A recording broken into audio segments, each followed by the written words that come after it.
on Jim Ballestero. I'm sitting with a really good friend of mine as of today. I think, I know that Gil and I, we're going to have a long-term relationship, aren't we, Gil? Absolutely. You know, Gil flew out from San Diego, California to be here today, and we've had a chance to spend literally the whole day together today. So I got to learn a lot about Gil and his background and some of the things that he's accomplished. And he's just really just flabbergasted me, and I just really feel blessed and honored to be able to be with you today. And I do see our future as friends, and of course there'll be business connections, I'm sure, as we go along. But what I want to do today, if you don't mind, just take a few minutes here and kind of share a little bit about your journey to your success, and what seems to be kind of the pattern here in success is that everybody starts from nowhere, and they start with a vision and they chase their dreams, and some of us fail along the way. I certainly had my share of them, but we don't give up. And you're certainly one of those fighters, and I just really love your story. And what I'd like to do, if you're okay with this, Gil, it's Gil Ortega, is to share where maybe a little bit about your childhood first, because there's something happens in all of our childhoods that kind of triggers something as we grow up to become who we are. I had a business teacher in high school, 10th grade. Most 10th graders, from what I'm told, what I've learned is that they don't have entrepreneurship classes available to them. I did in my school, and my dad was always. Where'd you go to school? In El Cajon, in San Diego, East San Diego, East County, San Diego, and it's a high school called Valhalla. And I was really fortunate to have this teacher that really impressed upon me that I could own a business, and I learned entrepreneurship in 10th grade. So I was young, impressionable, and it really made an impression on me. My dad had always owned a business, my entire life. So I knew the idea of owning a business through my dad, and my dad had always been very successful and self-made. Totally, just had built a business, and my dad's a body shop owner. Built a really successful body shop, paint and body, for auto cars. And somewhere along the line, my dad had some really bad real estate investments right when I was 14, 15 years old. And right at that age when I was like getting my license. Your driver's license? My 16th birthday. And that year was just really, it was tough on my dad and my family. And up to that point, I had always wanted to be an orthodontist. And, boy, you didn't take that career path. Okay. So I wanted to be an orthodontist because I simply knew that they made a good living. It was a profession, that I could go to school for and make a good living. I always asked, how much money do they make? And I learned, decent income. And I'm like, okay, I want to be an orthodontist. I don't know why, a kid would want to be, any particular profession, but that was my idea in my head. So I took this class in entrepreneurship, and my dad at that year had essentially had a hard year in real estate and almost lost everything, and our lifestyle totally changed. And my dad's like, son, I don't know if I'm going to be able to pay for college for you, and in fact, he goes, I don't know if I'm going to be able to get any kind of car you want. And it sounds like I grew up in my dad in the car business. I don't want to sound like a spoiled brat growing up, but it was like my dad was in the car business, and he said, whatever kind of car you want, pretty much I can get on host. So I can get you can have whatever kind of car you want, you can have, because he's in the business, and he was well off. He was doing okay. So that changed, and for me, I was like, hey, no worry about it, Dad. I wasn't like I wasn't devastated. It wasn't devastating by no means, but that was the turning point for me. I said, well, okay, I'll get my own car. And I did, and I started a business at the age of 15, and it was the business of throwing parties. I threw a party, and this almost sounds a little risque.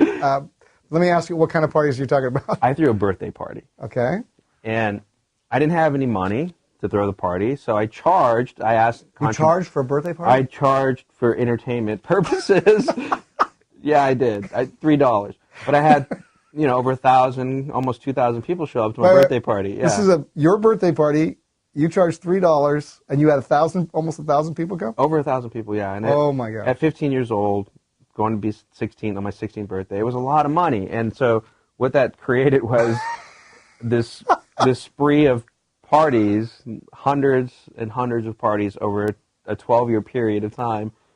That turned into concerts, and yeah, you told me you became a promoter. It was my profession. So the music business was the area of focus for me, dealing with entertainment management and production was what that one party turned me into, and having a great entrepreneurship teacher. So, I was a prime time target for lots of various opportunities, I was always asked to join various network marketing companies and such, and I'd always, I'm open to taking a look at anything. I think you always got to take a look. So early on, 18, I'd gotten into my first direct sales company. Always did that part-time while I had my production company. I was selling cell phones at my events. I was selling, I had booths. I didn't sell them, but I had the booths there that, I was doing multiple channel sales, right? So you're one of those guys. I mean, you're looking at ways to maximize every moment of your time. And totally right. wow. if you have an opportunity to make an event, you want to see where, what areas are there for sponsorships. The guy that thought of selling advertisement on your placemat at your diner, yeah. I applaud that guy, right? The guy that sells ads. I thought you were saying you were the guy. I've done that before, right? I mean, the guy that sells ads in the menu at the Cheesecake Factory. Right. Brilliant, right? I mean, those are the kinds of opportunities that I'm always looking for, and I think it's not around every corner, but when you look, you sometimes are lucky and you find them. Well, the way I look at what you're saying here is I think that everything that we've ever seen or experienced, somebody came up with that idea, and somebody had the courage to pursue it and make it happen. Right. Because I can't tell you how many times either I've thought of it or I've talked to someone and said, dang, I thought of that a long time ago, man. I wish I'd have done something with it. Well, somebody thought of it and somebody did. Yep. And that's one of actually my new businesses with my wife. It's a company called We Get It Made, and we make things. It's her business. I just help her on the marketing, but we make anything that you can imagine overseas. We manufacture. She's fluent in 5 languages, Chinese being one of them, and she makes things that people think up, ideas, anything that you can imagine, small order stuff, and it's fantastic because I get to market a lot of those things. That's cool. That's cool. So I'd say my biggest turning point was my dad losing big, and then later on in years, me losing big. That was my big turning point, personally. And I want to talk about that because I think that's important, because obviously you've changed directions in your life and so forth, and that had obviously to do with the failures that took place. Yeah. But when your dad was in a position where his finances had reversed, what were you thinking then? Were you thinking that, okay, well, I need to take care of myself? Well, yeah, I'm not gonna count on my dad to have to carry the load on me. So, I thought I didn't go to college right away. I went to community college, and then I went to an extension college at UCLA. I was a film student. I really didn't know what I wanted to do because I was already in business, making a good living right out of high school. I was making 6 figures, doing fun. It was just a lifestyle fun that paid me well to do fun things, and put on big events and have fun. And so I learned. What was important is I studied marketing because I figured I was in promotion. I had to study marketing. Something that you said to me earlier is you do a lot of reading. Tons of reading. Yeah. And there's power in knowledge. When you think about knowledge, if you don't know it and somebody else does, then they're going to have the upper hand on you. Is that right? Absolutely. Great marketing comes from great marketers. Mm-hmm. And if you study them, you can model them. Right. Machines just allow us to aim better. Right. So, you know, if you take technology and you apply it to great marketing, you can aim better. You can target your market better and faster. And I always say if you can learn to fail faster, you're going to succeed way sooner. Well, I've never heard it said like that, but I have to agree. I have to agree. So, okay, at some point, something happened in your promotion business, or I just eventually something? outgrew it. I Okay. outgrew the lifestyle, got into the internet, got into the lead business. Okay. Was introduced, like I said, early on to direct sales, the network marketing industry. And you did the lead business the old-fashioned way. You picked up the phone and made the phone call. I mean, you were a true pioneer. Well, I mean, telemarketing is, you know, the old school way of doing a lead on the phone and profiling it. So I started on with a telemarketing based lead company. So just calling people, building rapport, interviewing people. Now, wait a minute. Let's talk about this for a second. You started as a one-man show, right? One-man show. Yeah. Now, when you started that, what got you to do that particular type of business? Because that's what I was doing for network marketing for myself, for my own business. And then okay. So you're getting your own leads. I was generating my own leads just by calling them. Okay. And that company was in transition, got sold, and I really didn't kind of go with that whole process. So I was out of that business, and I put a lot of, time, energy, blood, sweat, and tears into that. And so I was a little bit, not looking forward to going into my next network marketing company at that point in time. So I said, I'm really good at generating leads myself on the phone, so I'm going to offer that service to other companies, distributors. And I did that, and just for the reason that that's what I knew I could do well. And I got somebody to, learn from me, and then a couple more people, and then I would go sell what I taught them to do, and I'd get a whole, till I had 100 telemarketers doing this, and then the internet came along. But this is amazing. I mean, you say it so quickly as if it was no big deal. I mean, you were the telemarketer, and then you got enough business where you could afford to hire somebody. Right. So then you trained that one person, and then you got enough business beyond that one person that you could hire a second one, and eventually you got to a telemarketing company of 100 telemarketers making phone calls, developing relationships to create leads for other people to purchase. This is a big deal. And you say it so lightly, I'm thinking, wait a minute. I mean, to get to that point, you paid a price to get there. Yeah.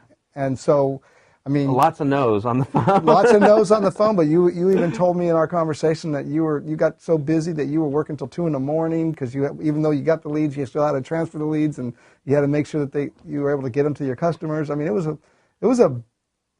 overwhelming. It was. Absolutely. But, any business that I've ever had success in, you just have to put whatever time required, which is normally all your time, and do it. I read the book E-Myth, Michael Gerber, phenomenal book, and it changed my thinking to systems. Think about building a smarter system to allow for the business to operate even without me. So that's the way I look at building a company or any business endeavor, whether it's just a project or a company. It's like systemizing it so I don't have to be tied to it for it to be successful. What motivates you to work so hard and to just fight for your visions? Time freedom. I mean, there's no better thing to fight for than to be able to own your time, spend it how you choose, with who you choose, where you choose, and that's like the ultimate thing. It's not about the amount of money. It's about having a certain kind of lifestyle, whatever you choose, and spend it how you choose. But to get there, you sacrifice time. Right. But so it's like compound interest in money. It's like you gotta put like sometimes over like all your time to have like a year I always say, I, gosh, I don't even remember how it goes, but I used to say this. I go, would you dedicate an entire year to get another year that you could spend anyway? So would you work every single day, put your work as your priority, right? Mm-hmm. Even above your family. It's tough, right? Put your work first for an entire year so that the next entire year, you can spend whichever way you chose and have the same income. Would you do that? I ask that to some people, and they say no. Mm-hmm. They're all about living in the present, and it's a choice, and it's all relative to how you look at things. And I go, how about a year for 2 years? Some people still say no. And I go, how about 1 year for 3 years any way you want? I still have people say no. You know, for me, I'd do a year for a year, easy. I mean, you know, a year, but to have it compounded where you can spend a couple of years as you choose and have an income, you know, so have a business that is paying you for, you know, because that is the ultimate dream for me, to be able to spend it any way I choose, wherever I choose. Have you been self-employed the whole time since you? I've had more jobs than I can count. I've had jobs. I've owned clothing companies. I've owned surfboard companies. I've owned. Wow, I didn't know that. You didn't tell me this. I've had more jobs to support. I worked at Home Depot, or it was a version of Home Depot. It was called the Home Club. When I was in my teens, making $250 an hour just so I could pay $200 an hour to an attorney to trademark something, you know, a brand, like a logo for a clothing company. Did you just say you were making $250 an hour? $250 a week, excuse me. $250 a week, okay. I was going to say, that's a pretty good job.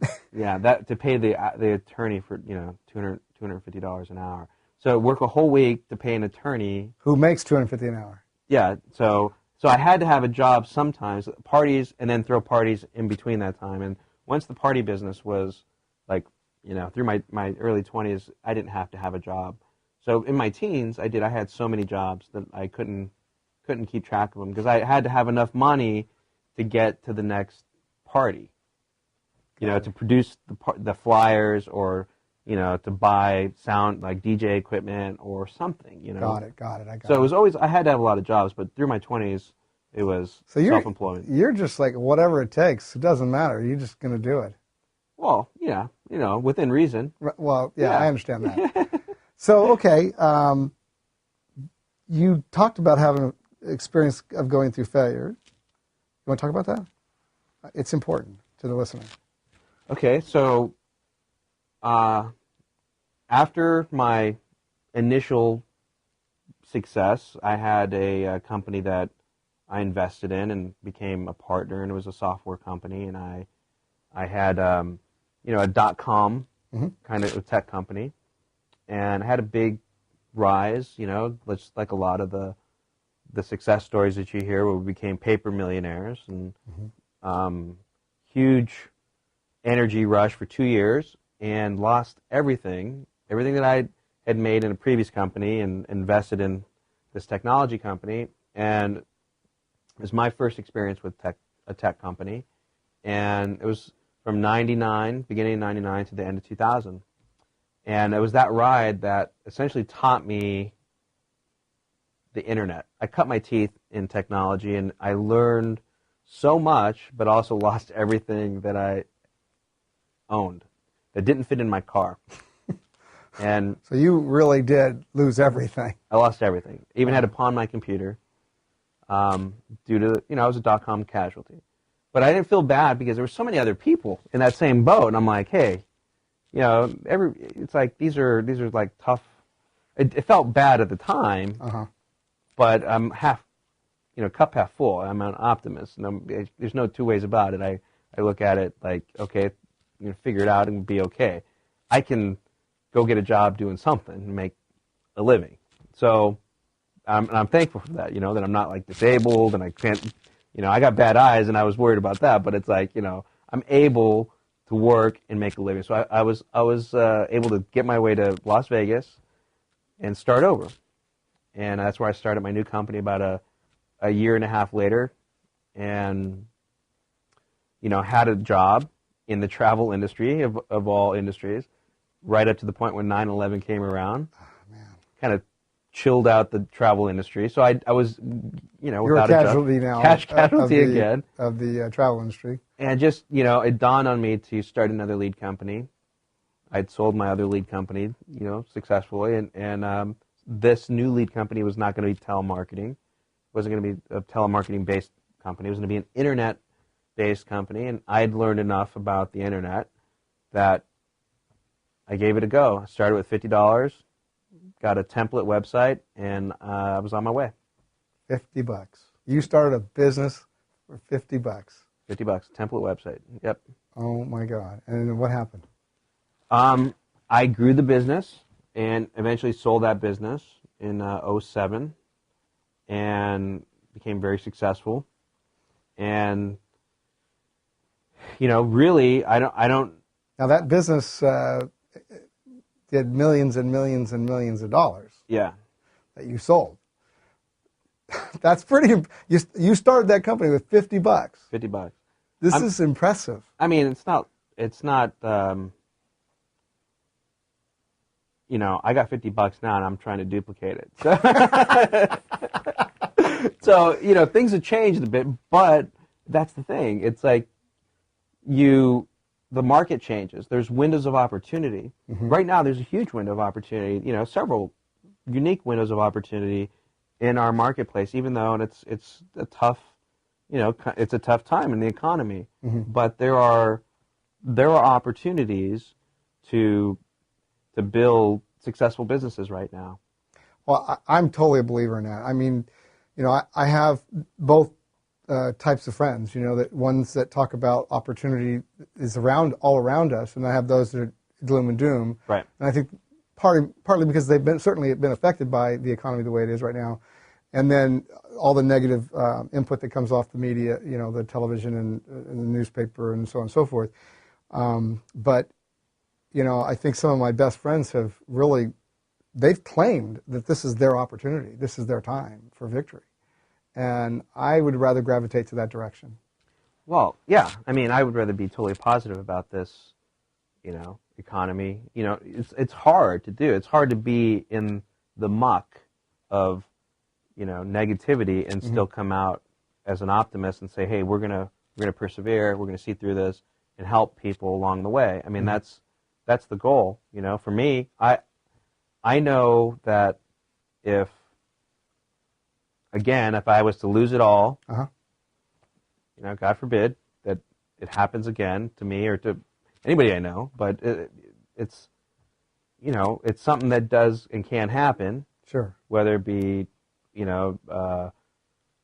just a bad business decision or something catastrophic in health or somebody's life, whatever. It can happen to anybody, right? Well, like what happened to you in the travel thing, I mean, who was to know that 9/11 was going to happen? Right. So, yeah, I mean, every day is like playing Russian roulette, so I understand that. So, I mean, there's so much opportunity out there. I think people need to just, I'd like to pass along a gift that somebody gave me. Somebody gave me a gift, and it's kind of it's a little bit of a practiced, learned thing that you can do, and learn how to spot opportunities. Learn to spot things. Be more aware. And a friend of mine, his name's Dave Austin. He's a author, speaker, coach, and he taught me a process, one of his processes. And if you go out into your backyard at your home, okay, and you sit there for 30 days, you do this over a 30-day period, you just take 10 minutes, 15, 20 minutes max in your backyard, sit in the same place, and the first time you sit down in your backyard, which would be a very familiar place for you, it's your backyard. Yeah. Sit back there and take a notebook with you and journal, and just write down everything you see. So your surroundings? Write down your surroundings. Okay. And keep that list. And each day, each new day for that 30-day period, try to sit there, same time, same place, and see what new things you see. Just look at what's changed. Try to document something new that you didn't see last time. And you do this. How long are you doing this for? A couple minutes? No, you do this for 10, 10, 20 minutes max. You just sit there and absorb. It's kind of like a meditation practice, Right. but kind of like you're not meditating. You're kind of like just trying to be in that place and see what has changed. Okay. And it's hard. Let me tell you, it gets really hard after just a few days. Because if you've written everything that you see and you've journaled it and you got this big list of, everything from your pets to your furniture to the little nicks, and you're like, it becomes difficult. So the task is to just really see that moment and see the little things that are around you. And if you kind of, pull back on that and you look at that in how would that help you in your life is, you could be talking to somebody and just one thing that they say leads you down a path to a question. Just one question. You want the right answer? Mm-hmm. You got to ask the right question, right? Correct. And if you don't know what the right question is, you're not going to get the right answer. So hearing somebody say one thing that ultimately leads to some new form of business, some new partnership, finding the love of your life, whatever, Mm-hmm.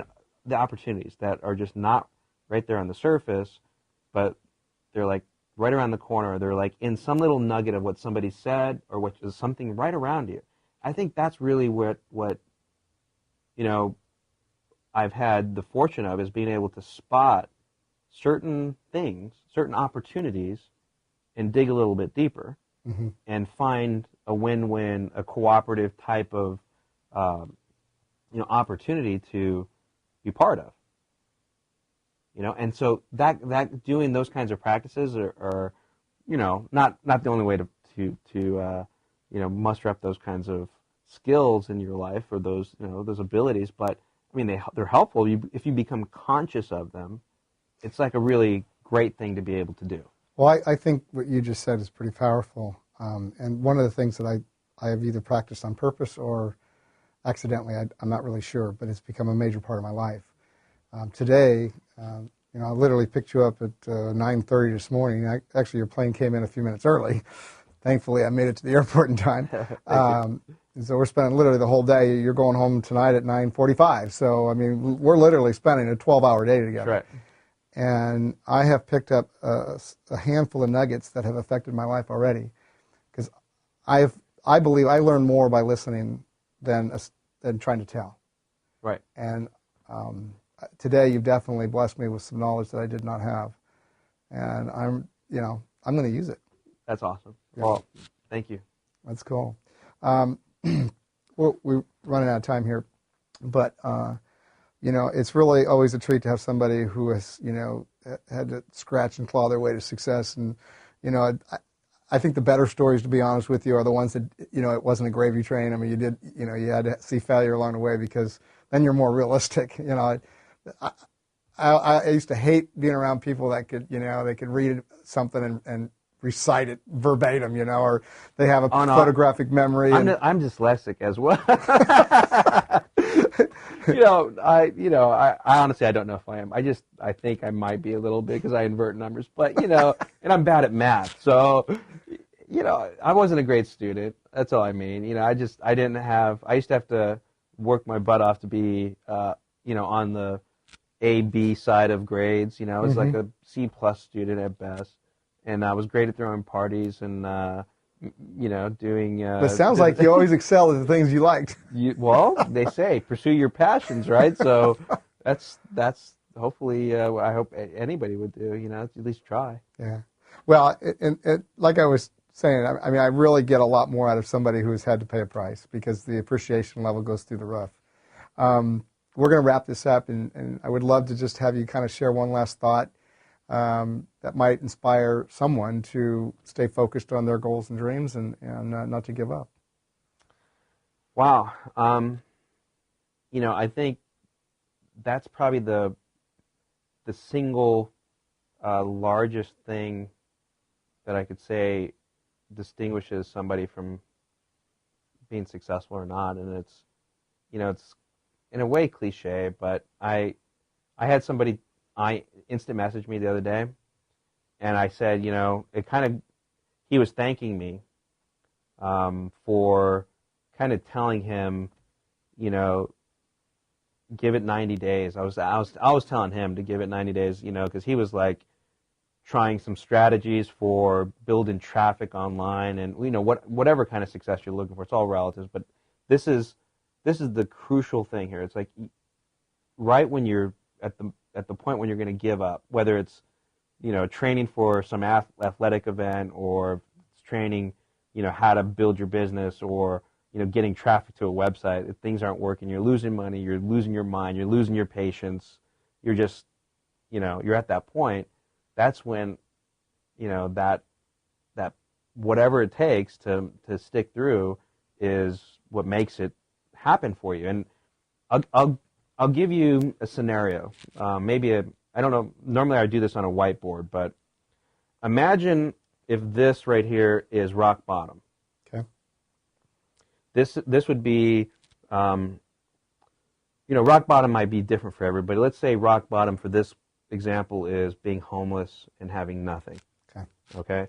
And right here is average American life that is right in the middle. Okay. And up here at the top is everything that you could imagine. It's relative, but it's your wildest dreams to an individual.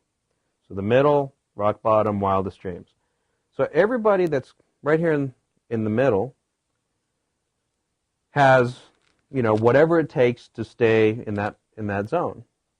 When people start to dip down here and go from average American household life to nothing, what we call rock bottom, most people, not everybody, but most people muster everything they can to not go here. I agree. Right? I agree. So they'll find a way, they'll just find a way to get back to the middle. Okay. The energy that it takes, the focus, the whatever you have to muster, the energy that it takes to not go here is the same energy that it takes to go from the middle to right here. So it's just funny or weird why people just will only summons it when it's right here, when you're losing everything. When you're losing everything, instead of right here, summons it to right here. Because it's the same energy, it's the same focus, it takes the same whatever you have attitude. Well, and again, we're running out of time here, but I think there's this whole belief mechanism that's being dealt with in each person. So if they don't believe that they can get from here to here, they're not going to put that energy. Right. And I read a book by Robert Schuller once. It's called Peak to Peak. And what he talked about in the book was, he says that most people can only see a certain height in terms of their goals. So once they get to this place, then they can see themselves getting to another level. But what happens with a lot of people, since they don't see that, they don't even try to get there. Right. Okay.